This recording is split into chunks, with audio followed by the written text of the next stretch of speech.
ইরানের president Raisi তিনি বিমান দুর্ঘটনা বা হেলিকপ্টার দুর্ঘটনায় মারা গেছে, শুনছেন না? এই সংবাদ শুনে অনেকের কষ্ট লাগছে, আমাদেরও কষ্ট লাগছে।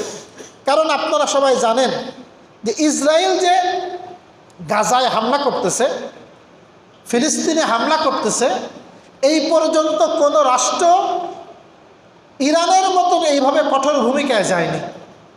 ইরান যেমন কঠোর ভূমিকায় গেছে, একবার হামলাও করছে তার দেশে, যদিও সে বলছে এটা গাজার মুসলমানদের কারণে হামলা না, আমার রাষ্ট্রদূতকে তোমরা হত্যা করেছো, তার প্রতিশোধ নেওয়ার জন্য আমাদের হামলা, এটা সে বলছে। সে হামলা করছে ইসরায়েলে কিসের জন্য না, তার গাজার মুসলমানদের জন্য না, সে যেটা ঘটনা যেটা বলছে সে। এখন এই লোকটা প্রতিবাদী ছিল, এই লোকের মাধ্যমে গাজার মুসলমানরা কিছু সাহস পাচ্ছিল। এই লোকটার মৃত্যুবরণ করার কারণে আমাদের দুঃখ লাগতেছে, অনেকেরই ব্যথা লাগতেছে। কিন্তু অনেকে আবার আরও একদম আগায় চাচ্ছে যে তার জন্য মাগফিরাত কামনা করা হোক, তার জন্য মাগফিরাত কামনার জন্য দোয়া করি না, আল্লাহ তুমি তাকে মাফ করে দাও, এটা হলো মাগফিরাত কামনা, এইটা কামনা করা হোক।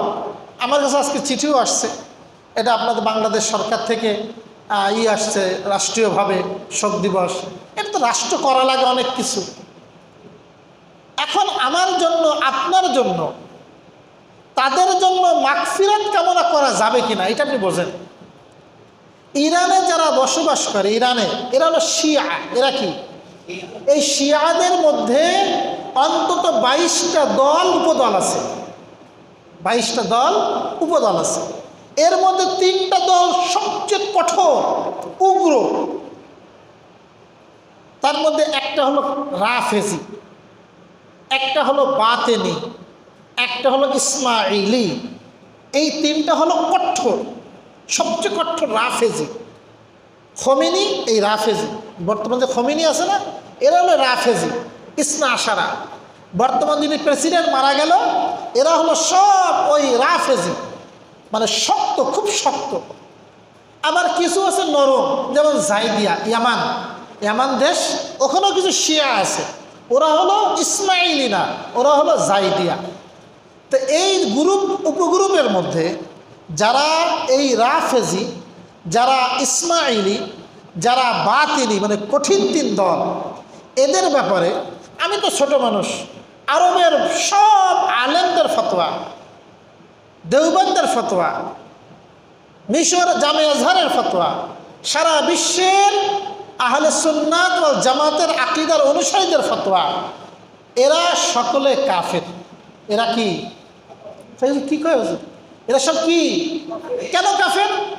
ওদের যে কালিমা আছে, ওরা যখন কালিমা বাড়ে মুসলমান বানায়, যে আশহাদু আল্লা ইলাহা ইল্লাল্লাহ ওয়া আশহাদু আন্না মুহাম্মাদুর রাসূলুল্লাহ, এর সাথে এটাও তারা বলায় ওয়া আশহাদু আন্না আবা বকরিন ওয়া উমারা ওয়া আয়েশাতা ওয়া হাফসাতা ফিন্নার।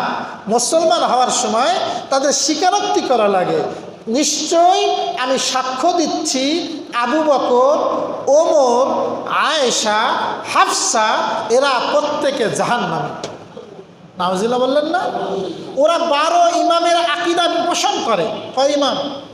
এই 12 ইমামের সম্পর্কে তাদের আকীদা হলো এরা প্রত্যেকে গায়েব জানে, ওদের নামে ওরা কুরবানি করে, মান্নত করে, এবং ওদের অনেকের মর্যাদাকে নবীদের উপর মর্যাদা মানে। এরকম আরো অনেক বাতিল আকীদা আছে। এই বাতিল আকীদার কারণে এই সমস্ত সারা বিশ্বের ওলামায়ে কেরাম বলছেন এই সব শিয়া না, কিন্তু গড়ান সব শিয়া কাফের না।